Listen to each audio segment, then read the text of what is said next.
नमस्कार जय Jagannath. Finally RI अमन admit card आसी जदि आप एडमिट कार्ड डाउनलोड करने चाहते तो केमती डाउनलोड करिया प्रोसेस ए टू जेड देखा आपको निज मोबाइल डाउनलोड कर देखी तुम भी तुम निज मोबाइल डाउनलोड कर देखिपर है तार ए टू जेड प्रोसेस देखा ठीक अच्छे जदि यार लिंकटा तुम डायरेक्ट जाकि लिंकटा करके वेबसाइट को आसीपर ताले वेबसाइट को आसापी मुझे टेलीग्राम चैनल लिंक देदेमी डिस्क्रिप्शन से टेलीग्राम चैनल जॉइन होगी डायरेक्ट लिंक रे क्लिक करके तुम एप्लिकेशन नंबर एवं डेट ऑफ बर्थ देकी डाउनलोड कर जदि डाउनलोड करन तार मुझे प्रोसेस कर आज ही नोटिसटा आसी तुम एग्जाम केवट हम सब डिटेल्स पूरा आसी जाइए तेणु देखिए ये तले देखिए यहाँ तार ऑफिशियल वेबसाइट जाकि भी आप डाउनलोड करेंगे जदि आप एप्लिकेशन नंबर भूल जाइए ताहले ऑफिशियल वेबसाइट आप आईडी पासवर्ड दे लॉगिन करेंगे लॉगिन कलापर आपंकर एडमिट कार्ड सेक्शन को जाकि मेन एडमिट कार्ड सेक्शन जाकि एडमिट कार्ड डाउनलोड करेंगे ठीक अच्छे यहाँ पूरा नोटिसटा आसी मुझे देखा केमती डायरेक्ट लिंक आउ एप्लिकेशन नंबर देकी आमर आईडी पासवर्ड देकी केमती लॉगिन करके डाउनलोड करें देखा तो यहाँ मो टेलीग्राम चैनल ये टेलीग्राम चैनल जॉइन हो लिंकटा अच्छी लिंकटा पर क्लिक करके देखो तुम सामने क्लिक कले लिंकटा क्लिक कलापर एमती आप ऑफिशियल वेबसाइट खुलिक आसो तापर देखिए ये ऑफिशियल वेबसाइट खोली आसला देखिए आप सामने ये कौन देखा तो ये आप लॉगिन पेज देती लॉगिन पेज देखिए ये आप एप्लिकेशन नंबर देवे डेट ऑफ बर्थ देवे ये कैप्चरटा अच्छी ए कैप्चरटा को ये देवे ये देलापर लॉगिन उपर क्लिक करके लॉगिन करेंगे मुझे आपको लॉगिन कर देखी है दी प्रकार व्यवस्था करी एटा आप डायरेक्ट जदि करेंगे application number date of birth करेंगे एवं आप आईडी पासवर्ड जब थी से आईडी पासवर्ड भी करेंगे ठीक अच्छे आसतु देखते एप्लिकेशन नंबर आप देदेवे तो डेट ऑफ बर्थ कमी देवे डेट ऑफ बर्थ एमती देवे आप डेट देवे प्रथम तारीख देवे के तारीख जन्म होती एवं सेकेंड आपंकर मास के मास किसी हाइपेन स्पेस किसी देवे डायरेक्ट सजा लिखे है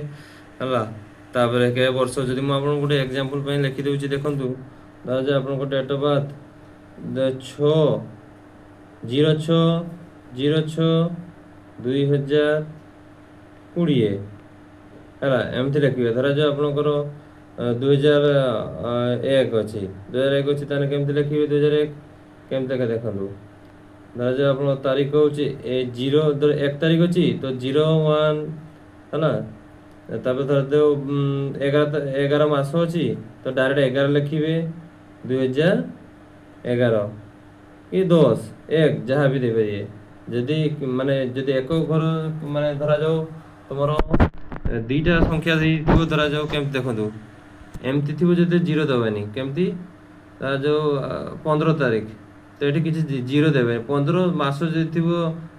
2 तारीख 2 मास कि फेब्रुआरी मास 02 देवे फेब्रुआरी मास डिसेम्बर मास थी डायरेक्ट 12 लिखे जत मसीहा लिखे बुझे डेट ऑफ बर्थ सिस्टमटा तापर ये लॉगिन करिए मुझे लॉगिन कर देखा मुझे डेट ऑफ बर्थ देदेनी डेट ऑफ बर्थ तापर ये कैप्चर को ये देमी ठीक अच्छे कैप्चर दे देखो जमती अच्छे कैप्चर सेमती देदेवा 617167 ये देश लॉगिन ऑप्शन अच्छे देखते ये लॉगिन उपर क्लिक करनी है टैप करिया लॉगिन उपर क्लिक करमी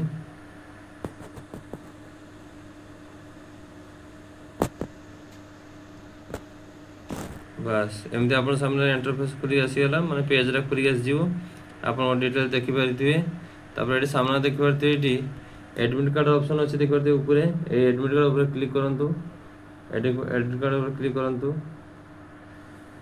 क्लिक कलापर ये तले आप डिटेल आस एडमिट कार्ड के एग्जाम सेंटर हम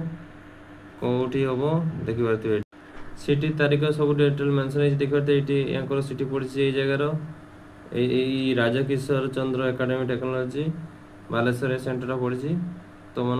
पड़ी ये देखिए तो तले डाउनलोड ऑप्शन अच्छे देखिए ना डाउनलोड ऑप्शन पर क्लिक कर एडमिट कार्ड अच्छी क्लिक करेंगे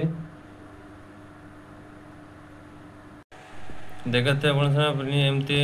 खुल एडमिट कार्ड यहाँ आपंकर एडमिट कार्ड से एडमिट कार्ड नहीं कि आप एग्जाम सेंटर को जी देखा तो ये एप्लिकेशन नंबर डिटेल अच्छी नाम अच्छी है ना रोल नंबर अच्छी डिटेल्स पूरा अच्छी देखते